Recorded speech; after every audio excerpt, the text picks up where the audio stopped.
Okay, so hear me out. What if the only way to save the world in One Piece is to first sell your soul to the person trying to destroy it? No, seriously, stay with me, because the last few chapters just dropped something massive, and I do not think people are fully connecting the dots yet. Today, we are talking about Imu's covenant system, Shanks losing his arm, Nidhogg showing up in Elbaph, and why joining Imu might literally be the only move that ends this. Let us go. 800 years ago, someone made a deal with the devil, and that deal is why the world looks the way it does today. That deal is why the Void Century was erased. That deal is why every king bows, every navy obeys, and every person who carries the name D eventually ends up dead. This is the theory that ties all of it together. The only way to defeat Imu is to join him first. Now, before you close the video, let me show you why the manga has been building to this for years. First, let us talk about what we now know about how Imu actually operates. Imu does not just fight enemies. Imu offers them a deal. Accept the covenant, take the mark on your left arm, and in exchange you get power, immortality, and a place right next to the ruler of the world. Sounds great, right? Yeah, it's not great. The covenant system has 3 tiers. The shallow sea contract gives you power, but Imu can only possess you if you are physically close enough. The deep sea contract goes deeper, gives you more power, and now Imu can activate control from literally anywhere in the world. And then there's the abyssal contract, the one the 5 elders themselves are locked into. At this level, Imu does not just control your body, he twists your soul until you are completely unrecognizable. And we just watched this happen in real time with Harald. Harald accepted the contract because he thought he was saving Elbaph. He genuinely believed that becoming a Knight of God meant his people would finally be safe, finally given the dawn he had been promising them his entire life. And Imu slowly corrupted everything he was, until this proud giant king was on his knees begging his own son to kill him. That's not just sad, that's terrifying, because it means the covenant doesn't just control you, it reverses you. It takes the thing you love most and turns it into the weapon that destroys you. Now let's talk about Shanks, because this is where it gets insane. Shanks had the mark, right there on his left arm. He was next in line to be promoted to Knight of God after Harald. Think about what that means for a second. Shanks, one of the Yonko, the man who stopped Marineford with his presence alone, was on Imu's recruitment list, and then he disappeared. He ran. But not because he was scared in the way we usually think about fear. Shanks saw what was coming. He understood something Harald did not. Once you go deeper into the covenant, there is no coming back. The shallow sea mark was already enough for him to see exactly what accepting the next level would mean, so he let his arm get bitten off to escape. Think about how serious that decision is. He didn't just resign from a job, he removed a piece of his own body to cut the connection. And when Harald died and Shanks found out what happened, Gabon described him grabbing the scar where that mark used to be with pure rage.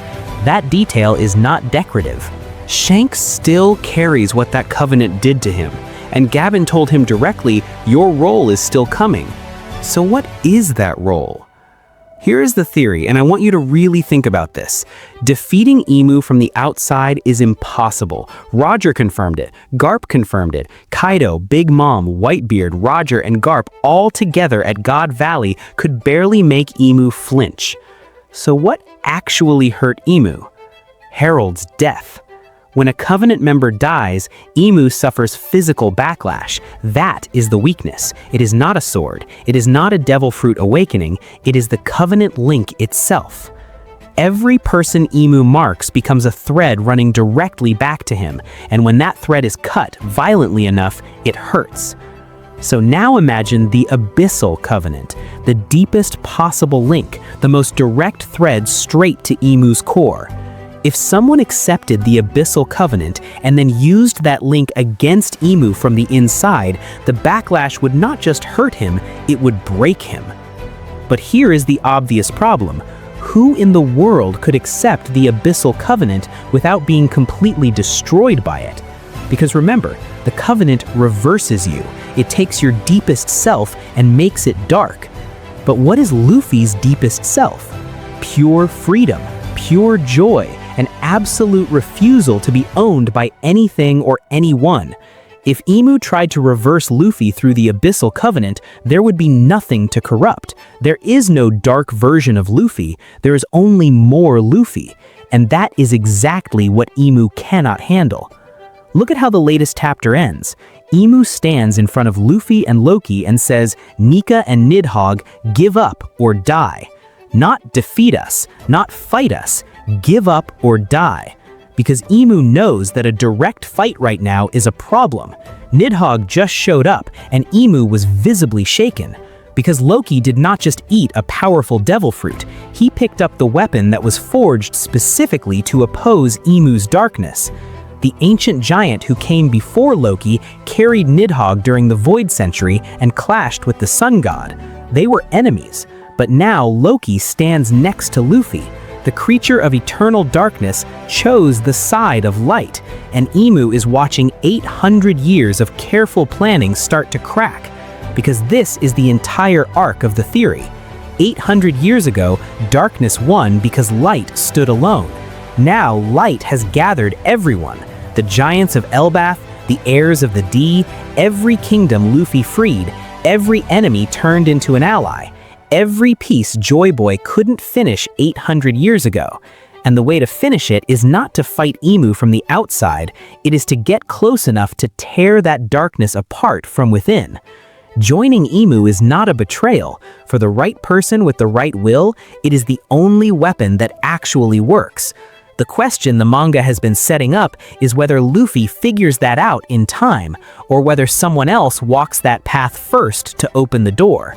Shanks has the scar. He knows exactly what the Covenant feels like from the inside, and Gabin told him his role is still coming. So maybe the endgame is not Luffy defeating Imu in a straight fight. Maybe it's Shanks finishing what he started, getting back inside, opening the door one more time, and Luffy walking through it the way he always does. Because that's the One Piece tradition. Roger opened the door, Whitebeard held it open with his life, and Luffy walked through. History is about to repeat itself, and this time, there's no erasing what comes next.